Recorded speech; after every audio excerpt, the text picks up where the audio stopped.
तो नमस्ते बच्चों। तो जो हमारा आज का टॉपिक है जो हम डिस्कस करने वाले हैं वो हमारा क्या है, म्यूचुअल इंडक्शन। तो सबसे पहले हमें समझना पड़ेगा कि जो हमारा म्यूचुअल इंडक्शन होता है वो होता क्या है। तो जो हमारा म्यूचुअल इंडक्शन होता है ना, वो जनरली दो कॉइल्स के बीच में होता है, ठीक है ना। तो क्या होता है हमारा म्यूचुअल इंडक्शन, ये प्रॉपर्टी होती है, ठीक है ना। ये किसकी प्रॉपर्टी होती है, ये दो कॉइल्स की प्रॉपर्टी होती है जिसके बीच में हम म्यूचुअल इंडक्शन फाइंड आउट करने जा रहे हैं कि म्यूचुअल इंडक्शन होता क्या है in between the two coils, ठीक है। तो जो हमारा म्यूचुअल इंडक्शन होता है इसकी वजह से क्या होता है, जिसमें हर एक जो हमारी कोयल होगी, हमारे पास क्या कितनी कोयल्स हैं, दो कोयल्स हैं। तो जो हमारी दोनों की दोनों जो कोयल्स होंगी ना, वो क्या करेंगी, वो अपोज करेगी। किस चीज़ का अपोज करेगी, जो हमारी करंट की स्ट्रेंथ है ना, बेशक वो जो हमारी करंट की स्ट्रेंथ है, चाहे वो इंक्रीज हो रही है चाहे वो डिक्रीज हो रही है, तो वो क्या करेंगी, दोनों की दोनों कोयल्स हैं, वो क्या करेगी, उस चेंज का क्या करेगी, अपोज करेंगी। कैसे अपोज करेंगी, बाय डेवलपिंग और बाय इंड्यूसिंग एन ईएमएफ, ठीक है। एक ईएमएफ है, इंड्यूस करके वो क्या करेगी, उसका अपोज करेगी, ठीक है बच्चों।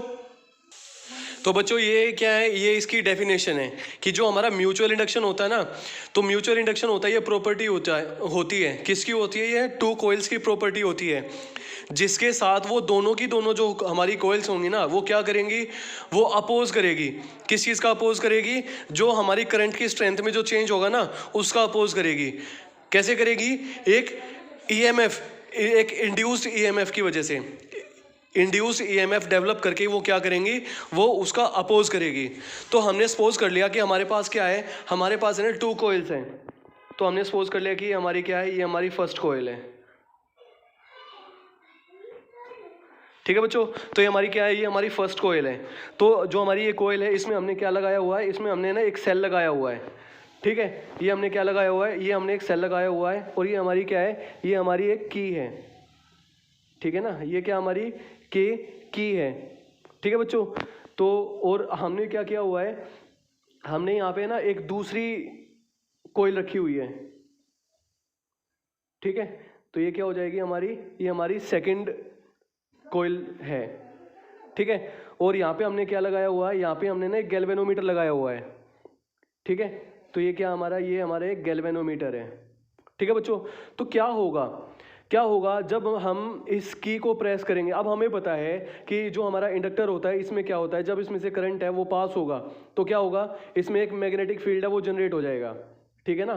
तो ये हमने सपोज कर लिया कि ये क्या हुआ है, ये हमारा मैग्नेटिक फील्ड है वो जनरेट हुआ है ऐसे, ठीक है। ये क्या हुआ हमारा, ये मैग्नेटिक फील्ड है वो जनरेट हुआ है, ठीक है। तो हमने सपोज कर लिया कि हमारा मैग्नेटिक फील्ड है वो ऐसे जनरेट होगा। और बच्चों एक चीज़ का हमेशा ध्यान रखना है, क्या, कि जो हमारा मैग्नेटिक फील्ड जो जनरेट होगा ना, वो हमेशा इन जो हमारी ये कोइल्स है ना, इसके अंदर होगा। अब ये थोड़ा सा डायग्राम है, वो छोटा बना हुआ है, इसकी वजह से ये थोड़ी सी बाहर आपको दिखाई दे रही है। बट क्या होगा, जो हमारी ये मैग्नेटिक फील्ड लाइंस है ना, ये हमेशा जो हमारा सोलेनोइड होता है उसके अंदर ही बनती है, ठीक है। तो क्या होगा, अब ध्यान से देखो बच्चों क्या होता है, ठीक है। तो अब हमें जो हमारी प्रीवियस वीडियो है उसमें मैंने आपको बताया था कि क्या होता है कि अब यहाँ पे ध्यान से देखो, अब यहाँ पे ध्यान से देखो कि इनिशियली क्या है, हमारा जो की है वो क्या है, ऑफ कंडीशन में है, ठीक है ना। क्या है, इनिशियली हमारी ये जो की है वो क्या है, ऑफ है, ठीक है। तो इसका मतलब है इसमें से कोई भी करंट इसमें से पास नहीं हो रहा है। तो जैसे ही मैं इस की को क्या करूँगा, इस की को क्लोज करूंगा, तो जैसे ही मैं इसमें की को क्लोज करता हूं, तो यहाँ पे क्या होगा, आई अमाउंट ऑफ करंट है ना, इसमें से फ्लो करना स्टार्ट करता है। और हमें पता है कि अभी तो इसमें तो कुछ नहीं था, अब जैसे हमारा करंट है वो इंक्रीज होगा ना, तो ये क्या करता है, जो हमारा इंडक्टर होता है, इंडक्टर क्या करता है, ये हमेशा क्या करता है, अपोज करेगा। किस चीज़ का अपोज करेगा, जो हमारी करंट की जो स्ट्रेंथ है ना, जैसे उसमें चेंज होता है वो उसको अपोज करता है। तो वो अपोज कैसे करेगा, यहाँ पे ईएमएफ इंड्यूस करके, ठीक है। तो इसको अपनी जीरो से मैक्सिमम वैल्यू पे जाने के लिए है ना, इसको कुछ टाइम लगेगा, ठीक है ना। इस कोइल में उसको जीरो से मैक्सिमम वैल्यू जाने में क्या लगेगा, कुछ टाइम लगेगा, ठीक है। तो अब हमें पता है ये हमारी कोइल्स हैं, इसमें एन नंबर ऑफ हमारी क्या है, कोइल्स हैं। तो इसमें क्या होगा, एक मैग्नेटिक फील्ड जनरेट हो जाएगा। तो यहाँ पे हमारे पास क्या है, ये हमारे पास हमने सपोज कर लिया कि हमारी प्राइमरी कोयल है, और ये हमारी क्या है, ये हमारी सेकेंडरी कोयल है, ठीक है बच्चों। तो जैसे ही मैंने की को प्रेस किया तो वैसे ही क्या होगा, यहाँ पे हमारा एक मैग्नेटिक फील्ड है वो सेटअप हो जाएगा। ठीक है, और मैग्नेटिक फील्ड सेटअप हो जाएगा और हमारी जो मैग्नेटिक फील्ड लाइंस है वो क्या होंगी, वो इसमें से जो हमारी सेकेंडरी कॉइल है इसमें से पास होना स्टार्ट कर देंगी। ठीक है, अब मैंने आपको क्या बताया था, मैंने आपको बताया था कि जैसे हम की को प्रेस करते हैं तो उसको अपनी जीरो से मैक्सिमम वैल्यू आने में क्या करता है, टाइम लगता है।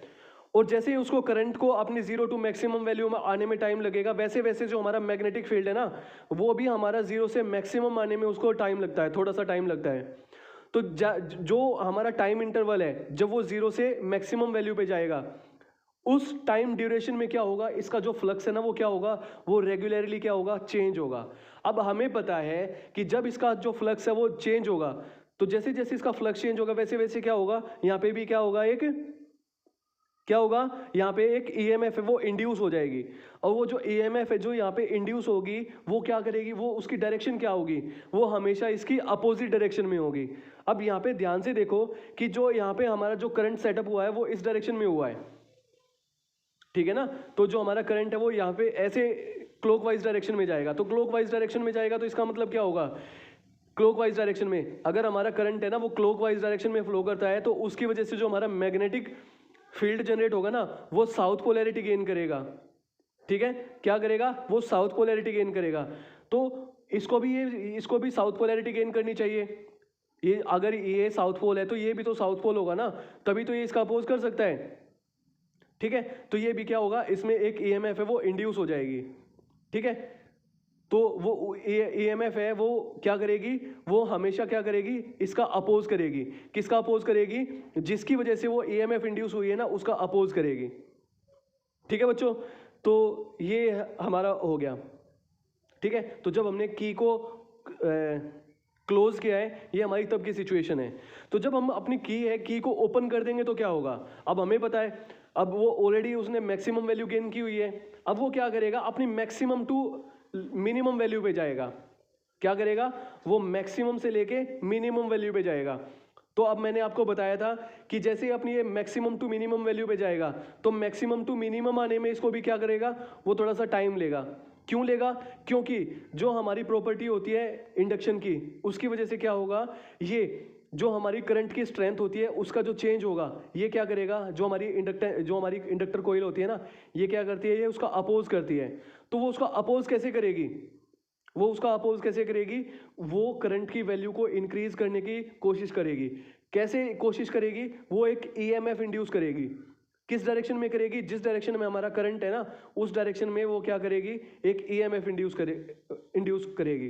ठीक है, तो अगर जिस डायरेक्शन में हमारा करंट फ्लो कर रहा है उसी डायरेक्शन में अगर हमें एडिशनल करंट मिले तो क्या होगा, उसकी वैल्यू इंक्रीज होगी ना। ठीक है, तो इसी वजह से क्या होता है, इसको थोड़ा सा टाइम लगेगा अपनी मैक्सिमम टू जीरो वैल्यू आने में। अब वो जब मैक्सिमम टू जीरो वैल्यू पे आएगा तो क्या होगा, ऑब्वियस सी बात है कि जो हमारा मैग्नेटिक फील्ड है वो भी रिड्यूस होगा। और जब हमारा मैग्नेटिक फील्ड रिड्यूस होगा तो हमारी मैग्नेटिक फील्ड लाइन है वो भी क्या होगी, वो भी हमारी रिड्यूस होंगी। अगर हमारी मैग्नेटिक फील्ड लाइन रिड्यूस होंगी तो उसका मतलब क्या हुआ, उसका मतलब ये हुआ कि जो हमारी कॉइल है ना, इस कॉइल में जो हमारी मैग्नेटिक फील्ड लाइंस है, जो हमारा फ्लक्स है वो क्या होगी, इस कॉइल में जो हमारी मैग्नेटिक फील्ड लाइंस है वो क्या होगी, वो भी कम होगी। अगर वो कम होगी तो इसका मतलब क्या होगा, इसमें फ्लक्स चेंज होगा। इसमें फ्लक्स चेंज होगा तो इसका मतलब क्या होगा, इसमें ईएमएफ इंड्यूस होगी और उसकी डायरेक्शन क्या होगी, इसकी अपोजिट डायरेक्शन में वो एक्ट करेगी। ठीक है बच्चों, तो ये हमारा कंसेप्ट था म्यूचुअल इंडक्शन का। ठीक है, तो हमें यहां से क्या पता लगा, अब हमें पता है कि जो हमारी इंड्यूस्ड ईएमएफ होती है, जो हमारी इंड्यूस्ड ईएमएफ होती है वो किसके इक्वल होती है, वो इक्वल होती है minus d phi by d t के इक्वल होती है। ठीक है बच्चों, अब हमने जो हमारी प्रीवियस वीडियो है उसमें हमने स्टडी किया था कि जो हमारा फ्लक्स है वो किसके डायरेक्टली प्रोपोर्शनल होता है, वो हमारा जो अमाउंट ऑफ करंट है उसके डायरेक्टली प्रोपोर्शनल होता है। जैसे कि मैंने अभी अभी आपको बताया कि जैसे जैसे हमारा करंट इंक्रीज होगा वैसे वैसे जो हमारा फ्लक्स है, फ्लक्स भी बढ़ेगा। करंट डिक्रीज होगा तो हमारा फ्लक्स भी डिक्रीज होगा। तो जब हम इसको साइन ऑफ प्रोपोर्शनैलिटी है उसको रिमूव करेंगे तो हमारे पास क्या आएगा, हमारे पास आएगा कॉन्स्टेंट ऑफ प्रोपोर्शनैलिटी। तो यहाँ पे जो हमारा कॉन्स्टेंट ऑफ प्रोपोर्शनैलिटी है वो क्या है, वो हमारा यहाँ पे m है। और जो हमारा m है, m को हम क्या बोलते हैं, m को बोलते हैं म्यूचुअल इंडक्शन, और हम इसको बोलते हैं म्यूचुअल इंडक्टेंस। ठीक है ना, ये क्या होता है हमारा कोफिशिएंट ऑफ म्यूचुअल इंडक्शन, और हम इसको बोलते हैं म्यूचुअल इंडक्टेंस। क्या बोलते हैं बच्चों? म्यूचुअल इंडक्टेंस हम इसको बोलते हैं। ठीक है, तो ये हमारी फ्लक्स की वैल्यू आ जाएगी। अब हम क्या करेंगे, जो हमारा फ्लक्स है ना, फ्लक्स की वैल्यू को यहाँ पे पुट कर देंगे इस वाली इक्वेशन में। तो जैसे ही हम इसकी वैल्यू को यहाँ पे पुट करेंगे तो हमारे पास जो ई है ना, ई की वैल्यू किसके इक्वल आ जाएगी? जो हमारी ई है, अब हमें पता है कि जो एम हमारा क्या है, कॉन्स्टेंट टर्म है ना, ठीक है ना, क्योंकि ये क्या है, कोफिशिएंट है। तो कोफिशिएंट क्या है हमारी? कॉन्स्टेंट टर्म है। तो हम इसको क्या निकाल देंगे, इसको बाहर निकाल देंगे, तो हमारे पास क्या बचेगा? D I by d t. तो ये हमारी क्या आ जाएगी? ये हमारी जो इंड्यूस्ड ईएमएफ है ना, इंड्यूस्ड ईएमएफ की वैल्यू आ जाएगी। और ये जैसा कि हमने प्रीवियस जो वीडियो है उसमें हमने डिस्कस किया था कि जो हमारा नेगेटिव साइन है, वो नेगेटिव साइन क्या इंडिकेट करेगा? ये इंडिकेट करेगा कि जो हमारी जो इंड्यूस्ड ईएमएफ है ना, वो हमेशा क्या होती है? ये हमेशा अपोजिट डायरेक्शन में इंड्यूस होएगी। ठीक है बच्चों, तो ये हमारा इसका कंसेप्ट था। और जो एसआई यूनिट होती है किसकी? जो एम हमारा क्या है? Coefficient of mutual induction. और जो हमारा म्यूचुअल इंडक्टेंस है, इसकी एसआई यूनिट होती है, वो क्या होती है? वो हेनरी होती है। क्या होती है? वो हमारी हेनरी होती है। ठीक है, एसआई यूनिट इसकी क्या हो जाएगी? हेनरी हो जाएगी। तो बच्चों जो हमारा फ्लक्स, सॉरी, जो वैल्यू हमारी एम की वैल्यू है, ठीक है, वो ऐसे कौन से फैक्टर्स होते हैं जिनके ऊपर हमारी म्यूचुअल जो कोफिशिएंट ऑफ म्यूचुअल इंडक्शन है, इसकी वैल्यू डिपेंड करेगी। ठीक है, तो जो हमारा कोफिशिएंट ऑफ म्यूचुअल इंडक्शन है, इसकी जो वैल्यू है वो किन किन फैक्टर्स के ऊपर डिपेंड करती है? ये डिपेंड करेगी डिस्टेंस के ऊपर। किसके बीच की डिस्टेंस? जो हमारी प्राइमरी और हमारी जो सेकेंडरी कोयल है ना, इसके बीच की जो डिस्टेंस है उसके ऊपर डिपेंड करेगी। ठीक है, और ये डिपेंड करेगी नंबर ऑफ टर्न्स के ऊपर। और ये किसके ऊपर डिपेंड करेगी? ये साइज ऑफ द कोयल के ऊपर डिपेंड करेगी। ठीक है, तो ये हमारे फैक्टर्स होते हैं जिसके ऊपर ये डिपेंड करती है। और ये डिपेंड करती है relative displacement of the two coils. ठीक है बच्चों, तो जो इनके बीच की जो डिस्प्लेसमेंट है ना, इसके ऊपर भी वो डिपेंड करती है। तो I hope this video will be beneficial for all of you. ठीक है बच्चों, तो इसी के साथ जो हमारा ये म्यूचुअल इंडक्शन का टॉपिक है ये फिनिश होता है। I hope this will help you for your future exams. Okay, thanks for watching this video.